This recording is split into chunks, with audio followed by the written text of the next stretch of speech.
ఓం సాయిరామ్ అండి. కోట్ల రూపాయలు నష్టపోయి ఎక్కడికి వెళ్ళి అన్ని విధాల అప్పులు తెచ్చి అప్పులు కట్టలేక ఆత్మహత్య శరణ్యం అనుకునే వాళ్ళకు చాలా మంచి శుభవార్త అండి. ఇప్పుడు ఒకప్పటి విషయం చెప్తున్నా, కొన్ని వేల సంవత్సరాల క్రితంది.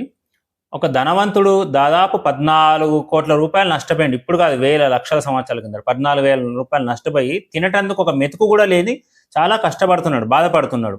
ఆ బాధపడే సమయంలో అతని పూర్వజన్మ సుకృతం వల్ల నారద మహర్షి అతన్ని చూశాడు. దారిలో చూసి నారద మహర్షి అతన్ని కారణం అడిగాడు. కారణం అడిగితే ఇప్పుడు నేను చెప్పిన విషయం అంతా చెప్పాడు. అప్పుడు నారద మహర్షి ఒక మంత్రం ఉపదేశించి ఈ మంత్రాన్ని రోజుకు 5,000 సార్లు చదువుకోవాలని చెప్పిండు. ఆ మంత్రం పేరు వచ్చేసి ఓం రం రం రం రమాయై నమః. అయితే ఇంకా మొత్తం కంప్లీట్ అయినండి మీరు వీడియో మొత్తం. ఇది నదీ తీరాన అయితే 3 రోజులు చదువుకోవాలి. రోజుకు 5,000 సార్లు 3 డేస్ చదువుకోవాలి. 3 రోజులు నదీ తీరాన అయితే. అదే ఇంట్లో అయితే 9 రోజులు చదువుకోవాలి. ఇదే 5,000 సార్లు రోజుకు 9,000 సార్లు చదువుకోవాలి.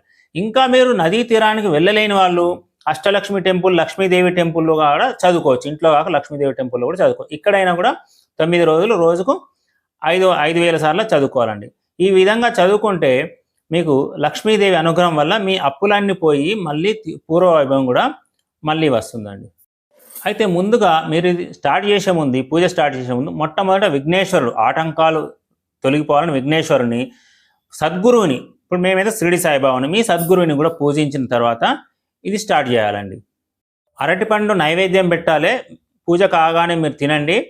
లక్ష్మీదేవిని కుంకుమతో అర్చన చేయాలండి.